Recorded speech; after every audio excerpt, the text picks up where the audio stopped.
People who have came close to dying. What were your last thoughts? I was on my deathbed and I thought, man, I wish my mother was here.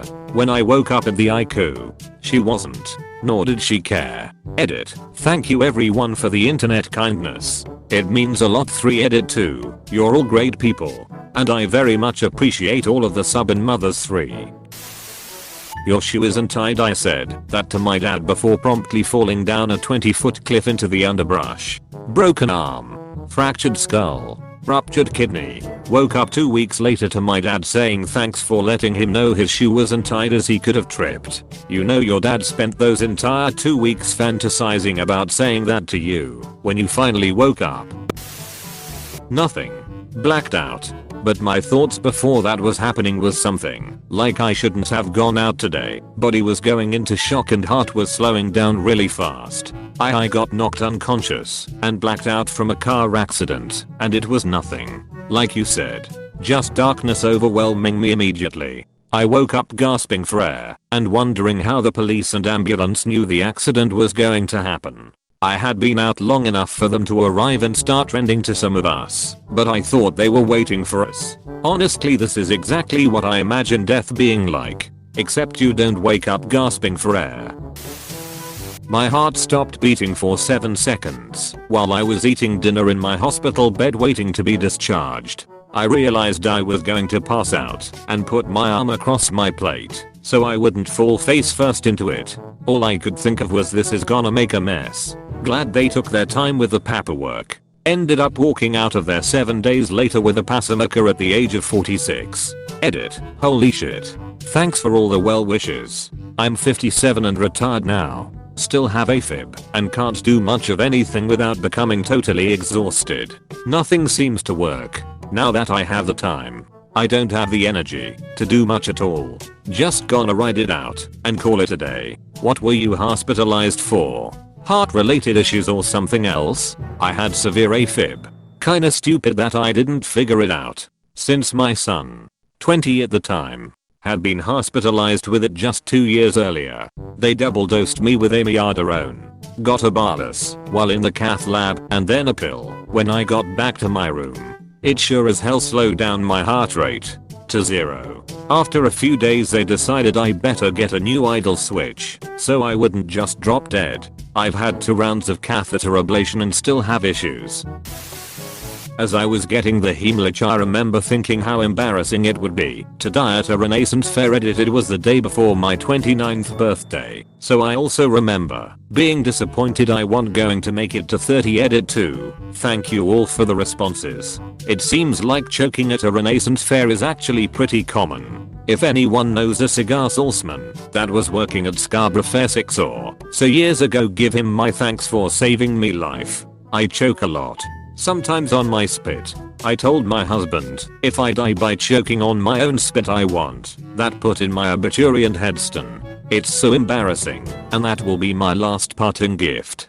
Being awkward. I had a hemorrhage done on me while I was eating Doritos, and it felt like my body was fighting the hemorrhage action. They squeezed and I pushed out. I would clear my airway a little, and then it would close again. It was so scary trying my hardest to breathe, and I just couldn't. I noticed I breathe through my mouth a lot, and that's probably the main culprit of my choking episodes. Edit. Thank you for the advice. I will visit a doctor when my insurance kicks in, which is in December.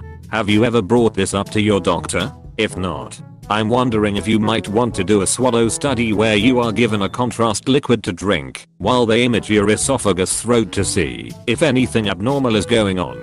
It may just seem like an annoying or silly quirk, but being at higher risk of choking can be life-threatening. So it's worth seeing if that is due to something treatable. AHH. This post scared me. I've got a bad record of choking on water/drinks/my own saliva. My father can't stand my coughing fits. He thinks I'm overreacting, and my friends always would get concerned when my face would go red until I told them it happens all the time. I've never actually had any major incident besides the coughing fits, but I guess it's possible it could be worse. Shit, wasn't the car that hit me white as I'm looking down at a car underneath me? I'd been hit hard enough I bounced up over the car that hit me and had enough air time to clear the second one. props to the driver of the third vehicle. He must have stood on the damned brakes the moment he saw me, because he brought the cement truck to a stop before it got to me. Second time I was hit by a car as a pedestrian. I'm now much more careful crossing streets. Not that it's helped much. I seem to have a car magnet in my ass. I witnessed a pedestrian get hit once. He flew over the car and cracked his head on the asphalt. I never found out if he made it, but the first car to arrive was a police officer on his way to work. Ambulance and fire truck were all on the scene in less than 5 minutes. Me and another guy stood out there stopping traffic and basically stood in the road so the poor fellow wouldn't get run over. Had drivers honking at us. I was too busy talking to the guy that got hit, trying to keep him calm, I guess. The other guy stopping traffic stood there flipping the bird at the cars that were honking. I felt bad for the guy that got hit. I think he was suicidal because there were no other cars in the area, and if he had waited 5 seconds he would have made it across the street. I also felt bad for the guy that hit him. Some poor college kid that was just minding his own business. He was not on a cell phone or doing anything out of the ordinary. Had a stroke last year and was taken to the ER by my brother. The last thing I remember was asking him to take a picture of me with his phone as I must look terrible. After I was admitted, I didn't remember anything other than dreams until late October. And days after I was admitted, when everything was a blank, they induced a coma so that my brain swelling would go down. And I was critical. So I presume I was pretty close to dying then. I'm sorry to be nosy, but that is extremely well written. Did you have any speech or language difficulties after your stroke? I'm still recovering, but from what I can tell I have managed to be able to regain the ability to write like I used to. My stroke was in July 2019. I figure regaining speech and writing ability was a drawn out process requiring professionals. But I have no recollection of much of the rest of 2019 when much of it must have happened. My speech nowadays is more sing-songy and seems to be more simple.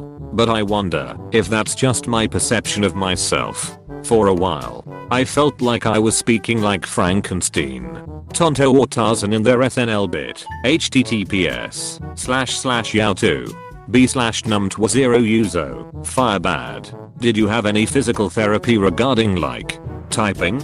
My grandmom had a stroke in December and has been living with us since January, and we feel uncomfortable with bringing her back to her house hours away because she can't dial a phone. Hi, I'm not a professional yet, but I believe an occupational therapist or speech language pathologist will be more helpful addressing this issue than a physical therapist. Occupational therapists focus more on fine motor, detailed tasks than physical therapists, or a speech pathologist helps find ways for alternative means of communication. Hang in there. People like you are exactly who your grandmother needs. I was in the process of being electrocuted. Having been working all day atop a scissors lift, the electricians had left a 277 volt line live, and while I was standing and reaching while running the last low voltage run of the job, I contacted their line. I saw the white light at the end of the tunnel. All I knew was throbbing and 60 cycle noise and the white light. My last thought was, I wonder if I can tell my knees to unlock. Obviously they did. Since I'm here typing this. Severe electrical burns. Still here living the life. As a teenager, I decided at one point to stick a paper clip in the end of one of those light up candles you place in the windows for Christmas. I remember a blue spark popping out and how I could actually feel the electricity moving from my hand and up my arm. Luckily it didn't get farther than my shoulder, but my heart was kept beating extremely fast for a good 30 minutes or so. So that jolt really stays with your system for a while. Very cautious around electricity now. It's why after serious electric shocks they say to go to the hospital to get checked out and monitored, I'm sure. Even if you get off the current and seem fine. Just so. It can still mess with your heart for a while. Electrician here. After an electric shock your heart can be out of whack, but it will still beat and pump blood around okay for a while. But if it is in that out of whack state it can also just stop suddenly or get worse very rapidly / stop pumping blood properly. There are people who have died up to 48 hours after an electric shock because of this. You likely won't be able to tell by taking a pulse or how you feel, but it will be obvious on an ECG immediately. If you get shocked you must get an ECG as soon as possible, preferably within 24 hours. That's it? As I looked at the surface of the water I couldn't reach.